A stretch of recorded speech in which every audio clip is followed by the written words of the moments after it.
किस तरह से देखते हैं और क्या कहेंगे? ये प्रधानमंत्री जी के आज के जो उद्बोधन हुआ है राष्ट्र को, उसके लिए पहले तो माननीय प्रधानमंत्री का बहुत स्वागत करते हैं, उनका अभिनंदन करते हैं इस बात के लिए कि उन्होंने देश के गरीबों को और देश की लगभग 80 करोड़ आबादी को उन्होंने पुनः जो गरीब के अन्न की योजना है उसका नवंबर तक के लिए विस्तार किया है। इससे हमारे उन करोड़ों मजदूर भाइयों का, उनके परिवार का और तमाम वो लोग जो आज कोरोना के कारण अपनी नौकरी छोड़कर अपने घरों की ओर गए हैं, उनके लिए एक बहुत बड़ी राहत भरी खबर भी है और उनकी आजीविका के लिए, जो परिवार के लिए, घर के लिए या जीवन के लिए जो आवश्यक वस्तु है कि उसको 2 समय का खाने को अनाज मिल जाए, उसकी पूर्ति आज माननीय प्रधानमंत्री जी ने की है, उसकी घोषणा उन्होंने आज की है।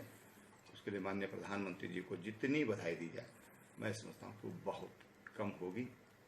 प्रधानमंत्री जी निरंतर देश की आम जनता की ओर उनकी निगाहें हैं, उनकी समस्याओं को समझ रहे हैं, उनकी आवश्यकताओं को समझ रहे हैं और उसको पूरा करने का काम कर रहे हैं। सर, जैसे कल से अनलॉक 2 शुरू हो जाएगा, तो आप किस तरह की छूट और देने जा रहे हैं पूरे प्रदेश वालों, क्योंकि पूरा प्रदेश आपकी तरफ नजरें गड़ाए बैठा है? देखिए, हमारे तो राज्य में लगभग काफ़ी छूट है और यात्रा भी, जो हमारे 4 धाम की यात्रा है उसको हमने प्रदेशवासियों के लिए खोला है। जो हमारे पर्यटन है, जो होटल व्यवसायी हैं और जो पर्यटक जो यहाँ पर आना चाहते हैं उसके लिए भी उनके लिए रास्ता खोला है कि लोग यहाँ पर आ सकते हैं, होटलों में ठहर सकते हैं। उसकी एक समय सीमा निर्धारित की है और 48 घंटे का पहले का उनका अगर कोविड टेस्ट है और वो नेगेटिव आया है तो सभी लोग उत्तराखंड में आ सकते हैं और हमारे होटलों में रह सकते हैं। हमारे होटल उनके स्वागत के लिए तैयार हैं। होटल वालों का अनुरोध था तो उसको हमने पूरा किया है और अभी उत्तराखंड राज्य के लिए हमने खोला है। मैं समझता हूँ कि कुछ दिन के बाद हम इस पर और विचार कर सकते हैं। इंटर स्टेट तो हमने खोला है सर, जो अंतर्राज्यीय है और जो बाहर से आने वाले हैं उनको हम कब तक? देखिए, पर्यटकों के लिए तो हमने सभी को खोल दिया है, सभी यहाँ पर आ सकते हैं, बशर्ते कि उनका कोविड टेस्ट ये 48 घंटे के अंदर हुआ हो तो यहाँ पर आ सकते हैं, यहाँ पर रह सकते हैं और उनको किसी तरह की तकलीफ न हो, ये हम उनकी चिंता करेंगे। अगर हम कोविड-19 की बात करें, हमारे प्रदेश की स्थिति किस तरह से देखते हैं आप, क्योंकि जिस हिसाब से आंकड़े बढ़े थे और अब हम किस स्टेज पर हैं? देखिए, ये पूरी संभावना थी जो आंकड़े बढ़े हैं और हमको ये लगता था कि एक समय पीरियड ऐसा आएगा जब हमारे जितने भी लोग बाहर से आ रहे हैं इनका जब टोटल टेस्ट होगा एक बार बढ़ेगा, ग्राफ निश्चित रूप से बढ़ेगा, उसकी हमको परिकल्पना थी।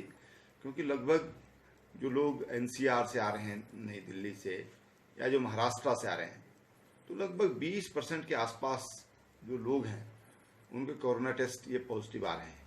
इस बात का हमारा अनुमान था और हम लोग उसकी दृष्टि तैयार भी थे, हमारे डॉक्टर सब उस दृष्टि तैयार थे। अब उसमें पिछले 2 दिनों में आप देख रहे होंगे कि कुछ ठहराव नहीं बल्कि एक बार ठहराव है, अब कुछ गिरावट आनी शुरू हुई है। हमारा ध्यान उस पर पूरी तरह अभी केंद्रित है, क्योंकि जरा सी भी लापरवाही हुई तो फिर ये संख्या बढ़ सकती है और इसलिए सतत हम अपने जो बॉर्डर्स पर जो लोग हमारे आ रहे हैं उनकी चेकिंग, उनकी ट्रैवल हिस्ट्री और उन पर देख रेख वो हम लगातार रखे हुए हैं, जिसको हम अंग्रेजी में सर्विलांस कहते हैं।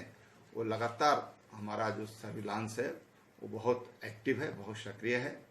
हमारे जो फ्रंट लाइन वर्कर हैं, हमारी आशाएं हैं, जो लोग भी कोविड में जिनकी ड्यूटी लगी है सब बहुत अच्छी तरह से अपनी ड्यूटी निभा रहे हैं, ये मैं कह सकता हूँ। कितना मुश्किल भरा दौर था सर ये राज्य के लिए, जिस तरह से? देखिए, दौर तो मुश्किल जैसा ही है अभी भी मैं ऐसा नहीं मानता कि मुश्किल समाप्त हो गई है। मैं तो प्रदेशवासियों से ये कहना चाहूँगा कि आप सावधानी बरतें।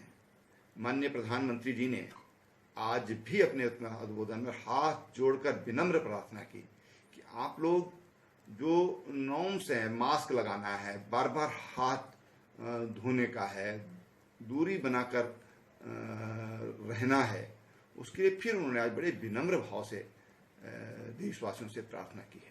इसका मतलब हमको लगातार सतर्क रहने की जरूरत है, सचेत रहने की जरूरत है, जागरूक रहने की जरूरत है।